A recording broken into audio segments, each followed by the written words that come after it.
Hello everyone, and thank you for coming. Today I will introduce you the tool that we use internally at RTE, and that's also open source. And in the back, can you hear me? Can you hear my voice? Louder? Okay, a bit louder. So today I will introduce Antares Simulator. So yeah, it's a tool that's been open source since 2018. It changed license, so at first it was licensed under GPL, but then we changed to something like MPL for reasons that I can't explain. But I can if you'd like after. Yeah. So first I will introduce how it works. So the idea is very simple. You have a set of interconnected areas, so a network. That can be countries or regions, whatever you prefer. And on each of these areas you have some power consumption, like residential, industrial, cars, electric cars. On some areas you have some dispatchable production, so production that you can control with technical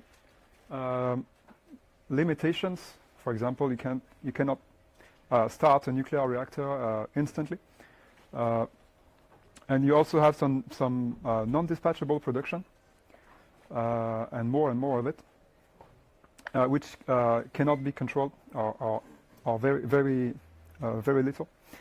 And we also have links in interconnecting the different areas, with also some limitations on the flux, on the import and export capacity.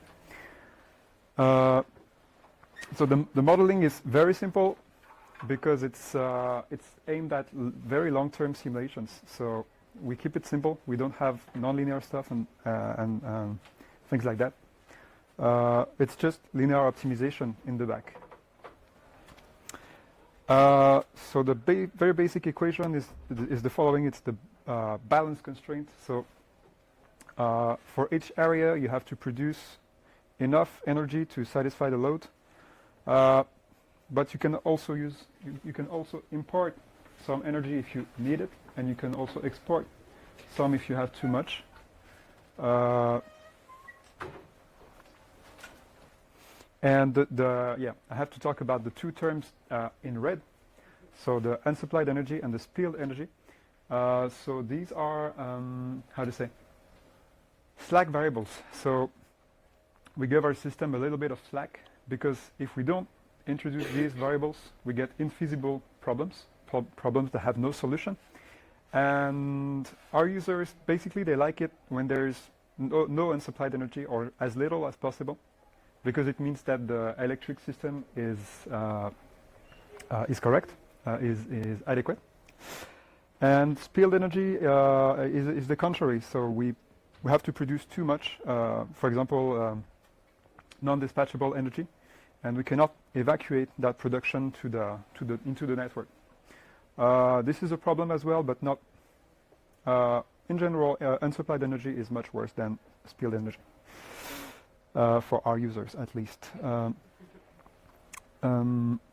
So the idea is, well, we get a lot of data from climate scenarios, from load, wind, solar.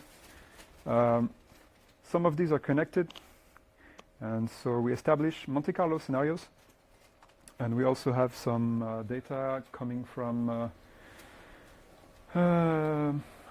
energy producers, like outages, maintenance scenarios, and also inflows for lakes, rivers, concerning the hydro generation. So we mixed all of this together with some consistency to establish some scenarios, a lot of them. In general, it's 1,000 scenarios, but sometimes it can be more or less. So I really like this explanation. So we take one scenario for the load, one scenario for the wind generation, and so on. And these are linked, one scenario for hydro, and so on. And so we mix them to establish years. So a year is actually a Monte Carlo scenario. Years are independent, so there's no memory. There is no memory for between 1 year and another. So so it helps us for parallelization. For example, we can parallelize years, so it's really nice for us. And then we can have some curves, some stochastic results, because all of this is probabilistic. And for example, the expected loss of load or such indicators.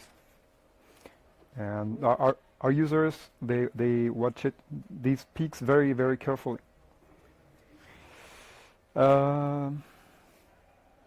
I didn't talk about unit commitment. It's quite technical, but it's about simulating how the dispatchable production works and how we start some thermal clusters in order to satisfy the demand. So we have quite a few users and reference study. For example, internally at RTE, we have winter and summer outlook that are done with Antares simulator.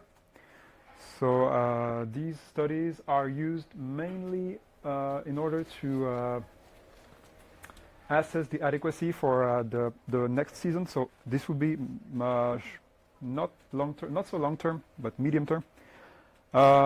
We have the French adequacy report, which is more like a legal obligation on our part of the French TSO. So we have to publish a report every, I think it's every 2 years, in order to comply with our legal obligations. We also have some R&D studies about electric vehicles, vehicle to grid, stuff like that. Some how to say innovative topics. And then a lot of studies, also European studies, because since Antares is open source, it can be used in European studies. There's no need for to pay for licenses and stuff like that. So anyone can use it, considering they have the ability to use it. And finally, RTE published a report on Energy Pathways 2050 that was in October 2021. And this report, it's quite big. Actually, it's a big book. I have it on my desk. So it does all what I said. So it established 6 scenarios, and around that tries to how to say, to explain what will happen in each of those scenarios, how much they will cost to the taxpayer, how much materials are going to be used, and so on and so forth.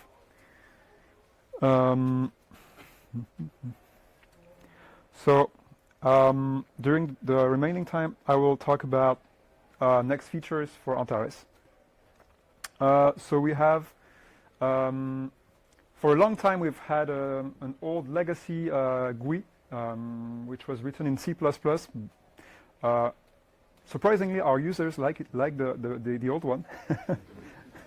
They're kind of used to it, but we're trying to migrate to a web-based interface. So we had a project a few years ago. We started a project a few years ago that is called Antares Web, and it offers nice features like this variant manager. It looks like a Git tree for some of those that are familiar with Git, except for Antares study. The reason was that studies are quite large, a few gigabytes of data, and they're often duplicated. If you only just want to change a small subset of data, you have to copy the whole study and make a copy, and then you make 100 copies, and then your server is full. So we wanted to avoid this by having this variant manager where you can actually just change what you want and avoid the duplication. There's also this system map, nice system map that allows to navigate the whole system. That's not really a new feature, it already existed, but it looks nicer on the web interface.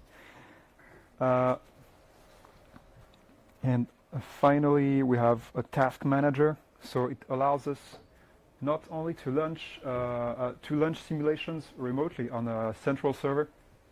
Actually, in this case, it's a Slurm cluster, if I'm not mistaken.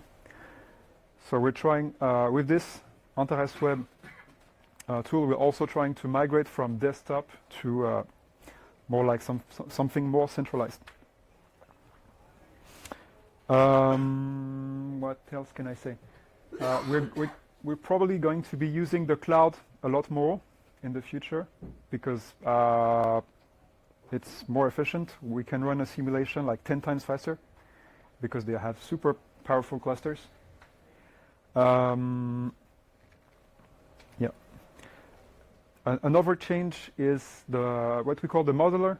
So up until now, if we wanted to add a model, for example, like I don't know, a battery, we had to change the code, and it's not so convenient because the code is a bit old. It's in French. And okay, we need a developer to do that task. However, we're trying to move to configuration-based models. So we write down the equations, not in a C++ file, but in a YAML file. And so it allows the users to write their own models without relying on software developers, in theory. And so that's something that we're developing right now. We had a Python prototype first. It works pretty well. And now we're porting it into C++. And one of the difficulties will be to have hybrid simulations with the old model here, the old models, static, code-based. We're going to have both these and these into the same simulation. So that's one complexity. We have multiple repositories, one for Antares Simulator, one for Antares Expansion, which I didn't mention. We have some documentation available. And also I would like to mention that our subsidiary RTE International provides trainings as well as SaaS for Antares. So yeah, you can contact them at this address if you would like to.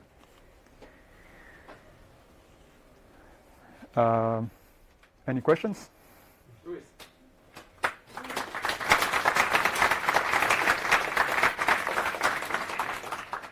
Thank you very much for the presentation.